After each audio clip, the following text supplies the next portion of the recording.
ఉంటే వేరే ఆప్షన్ లే, నేనే చేసుకోవాలి. ఇది ఆల్మోస్ట్ ఫ్రై అయింది.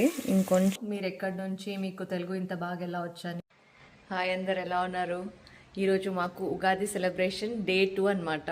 మా సైడ్ ఫస్ట్ రోజు ఉగాదికి మొత్తము వెజ్ పూజలు చేసుకుంటారు. సెకండ్ డే మొత్తం నాన్ వెజ్ తినే వాళ్ళందరూ నాన్ వెజ్ వండుకుంటారు అనమాట. దాన్ని వస్తడుకు అంటారు. మీ సైడ్ సెలబ్రేట్ చేసుకుంటారా? చేసుకుంటే ఏమంటారు అనేది చెప్పండి.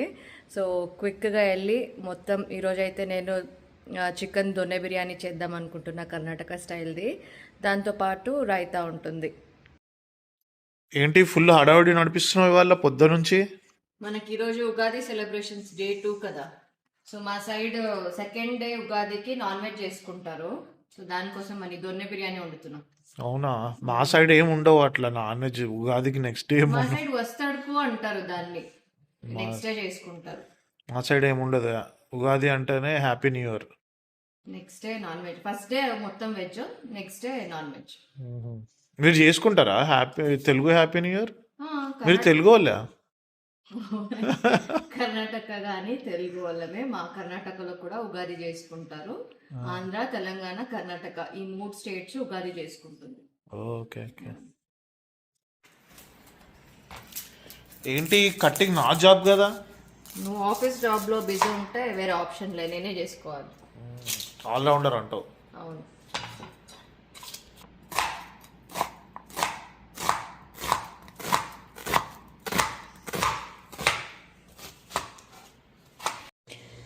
ఫెస్టివల్ అయిన నెక్స్ట్ రోజు మొత్తం క్లీనింగ్ ప్రాసెస్సే ఉంటుంది. డిష్ వాషర్ లోడ్ చేసేసా.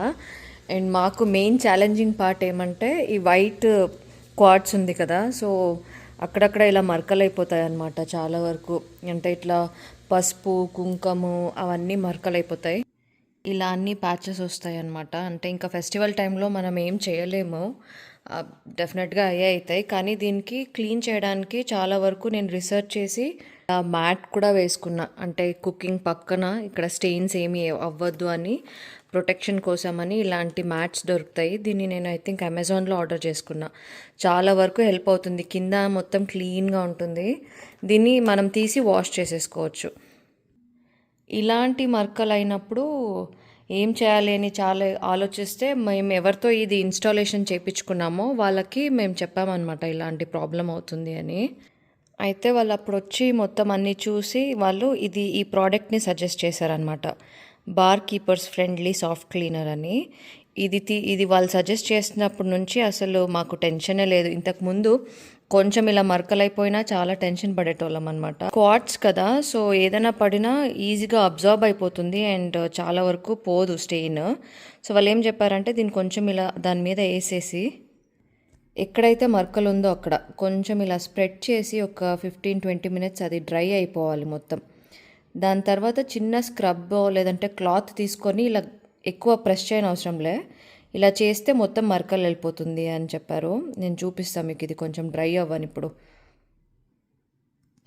ఇది ఇలా పూసేసామా, తర్వాత ఇలాంటిది ఏదైనా ఒక చిన్న స్క్రబ్బర్ అండ్ ఒక క్లాత్. ఈ స్క్రబ్బర్తో జస్ట్ దాన్ని మెల్లగా స్క్రబ్ చేసి ఈ క్లాత్తో వైప్ చేసేస్తే మొత్తం వెళ్ళిపోతుంది. ఎక్కడెక్కడ మరకలు ఉన్నాయో అక్కడన్నీ జస్ట్ చిన్నగా వేసుకోవాలి. ఇక్కడ కూడా కొంచెం టర్మరిక్ పసుపు మరక అయింది.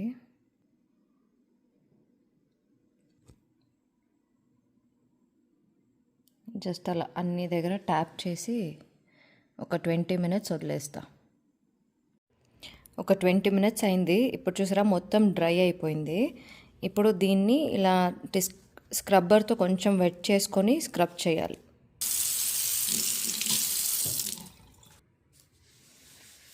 ఎక్కువ ప్రెషర్ అవసరం లే, లైట్గా అలా స్క్రబ్ చేయాలి.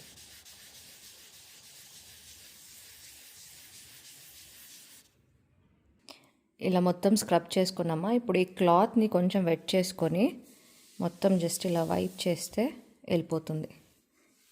కనిపించట్లే మరకలు. చాలా easy and very easy to maintain అనమాట. అలా ఎవరైనా వైట్ కౌంటర్ టాప్స్ ఉంటే ఈ ప్రోడక్ట్ వాడండి, చాలా యూస్ఫుల్. ఎక్కువ ఎఫర్ట్స్ కూడా పెట్టనవసరం లేదు. ఏంటిది bar keepers friend. Preparation start చేసుకునే ముందు ఫస్ట్ బాస్మతి బియ్యం అయితే సోక్ చేసుకుందాం. ఒక 2.5 కప్స్ తీసుకున్నా. ఈ కప్లో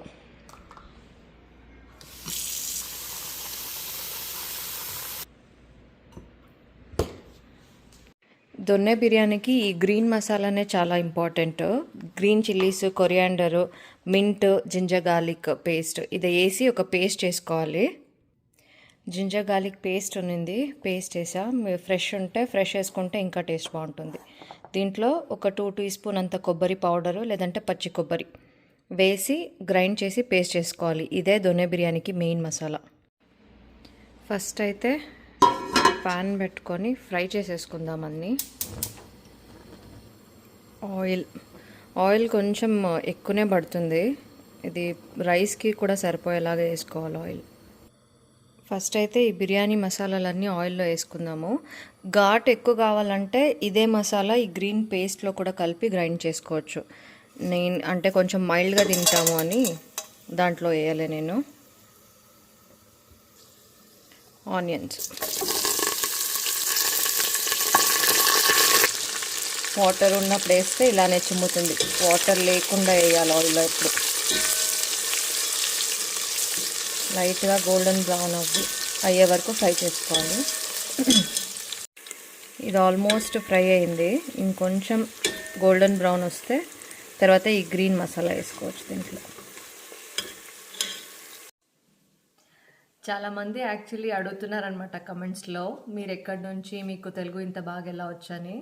నేను బార్న్ అండ్ బాటప్ బెంగళూరు, కానీ మా ఇంట్లో కూడా కన్నడ మాట్లాడతారు, తెలుగు కూడా మాట్లాడతారు. సో అలా నాకు తెలుగు వచ్చు, కానీ ఈ ఆంధ్ర సైడ్ తెలుగు, ఏదైతే తెలంగాణ సైడ్ తెలుగు మాట్లాడతారో అది కొంచెం అంత ఫ్లూయెంట్గా రాదనమాట. సో బెంగళూరు సైడ్ ఏదైతే తెలుగు మాట్లాడతారో అది బాగానే మాట్లాడతాను. అండ్ నేను చదువుకుందంతా బెంగళూరులోనే కాబట్టి కన్నడ కూడా బాగానే వచ్చు. సో 2 లాంగ్వేజ్ కూడా బాగానే మాట్లాడతాను. అండ్ దాంతోపాటు హిందీ కూడా, నా కాలేజ్లో ఫ్రెండ్స్ నార్త్ ఇండియన్స్ ఉండే కాబట్టి హిందీ కూడా బాగానే అర్థమవుతుంది, బాగానే మాట్లాడతాను అనమాట. సో అది. ఆనియన్స్ బాగా ఫ్రై అయిపోయింది. ఆ గ్రీన్ మసాలా ఏదైతే ఉందో దాన్ని వేసి ఇప్పుడు మంచిగా కొంచెం ఫ్రై చేసుకోవాలి. ఆయిల్ అంతా మొత్తం పైకి తేలేటట్టు ఫ్రై చేసుకొని తర్వాత చికెన్, టొమాటోస్ ఇవన్నీ వేసుకొని బియ్యం వేసుకుంటే దొన్నె బిర్యానీ రెడీ అయిపోతుంది. బయట అసలు చాలా వేడిగా ఉంది. సన్ స్క్రీన్ పెట్టకుండా, ఫుల్ కవర్ అవ్వకుండా బయట వెళ్ళలేదు. అంత హాట్ ఉందన్నమాట, చాలా వేడిగా ఉంది. ఇక్కడ సన్ ఎలా ఉంటుందంటే ఇంట్లో ఉన్నా కూడా సన్ స్క్రీన్ కంపల్సరీ పెట్టుకోవాల్సిందే, అంత బ్రైట్గా ఉంటుంది సన్. మోస్ట్లీ అందరూ ఇల్లుని కొంచెం డార్క్గా ఉంచుకోవడానికే ట్రై చేస్తారనమాట. మాకు ఇంట్లో బాగానే సన్లైట్ వస్తుంది లోపల. ఇటు నుంచి మొత్తం కవర్ చేసాం కానీ ఇక్కడ సన్లైట్ బాగా వస్తుంది. ఇక్కడ మేము టీవీ యూనిట్ చేపించాం కదా, అక్కడ కూడా ఒక విండో ఉన్నిందనమాట. కానీ దాన్ని మేము ఇంకా చాలా బ్రైట్ అయిపోతుంది ఇల్లు అని అది కవర్ చేసి ఇలా టీవీ యూనిట్ చేపించాం. ఇది ఇలా మొత్తం ఆయిల్ వదిలేసింది కదా, ఇప్పుడు దీంట్లో టొమాటోస్ వేసుకుందాం. టొమాటో మంచిగా ఉడికి ఫ్రై అయిపోవాలన్నమాట, పేస్ట్ లాగా. అప్పటి వరకు దీన్ని ఫ్రై చేసుకొని కొంచెం సాల్ట్ వేస్తే తొందరగా అయిపోతుంది. ఇప్పుడు కావాలంటే కొంచెం గరం మసాలా, మీట్ మసాలా ఏమైనా కావాలంటే ఇప్పుడు యాడ్ చేసుకోవచ్చు. మంచిగా కుక్ అయింది. ఇప్పుడు ఈ సోక్ చేసుకున్న బాస్మతి రైస్ దీంట్లో యాడ్ చేసేద్దాం.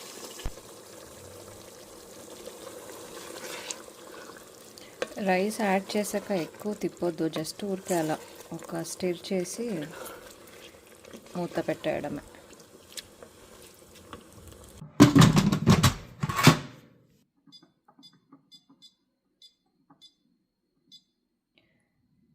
లో ప్రెషర్లో 25 మినిట్స్ కుక్ చేసుకుంటే డన్. ఇలాంటి పులావ్ కానీ లేదంటే దొన్నె బిర్యానీ ఇలాంటివి చేసినప్పుడల్లా ఖచ్చితంగా రైతా చేసుకోవాలి. ఆనియన్స్ వేసి చేసుకుంటే సైడ్కి చాలా బాగుంటుంది. పెరుగు, ఇది ఇంట్లో తోడేసిన పెరుగు, ఫైన్గా చాప్ చేసుకున్న ఆనియన్, కొన్ని కొత్తిమీర,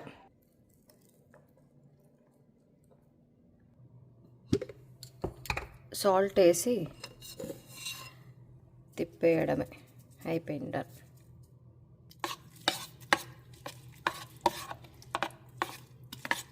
ఇంకా కొంచెం వాటర్గా కావాలి అంటే మిల్క్ యాడ్ చేసుకోవాలి, కానీ ఇలా థిక్గా ఉంటే బాగుంటుంది.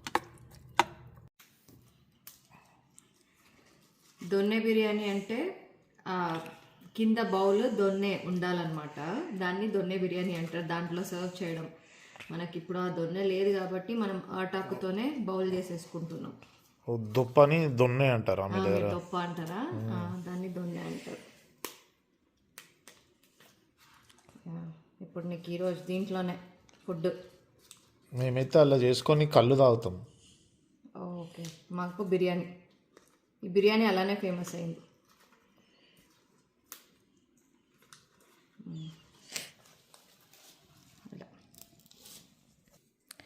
చికెన్ బిర్యానీ అయితే రెడీ అయిపోయింది.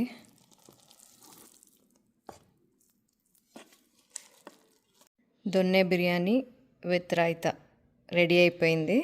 ఇంకా ఫుల్గా తినేయడమే. ఓకే మరి అందరికీ బాయ్.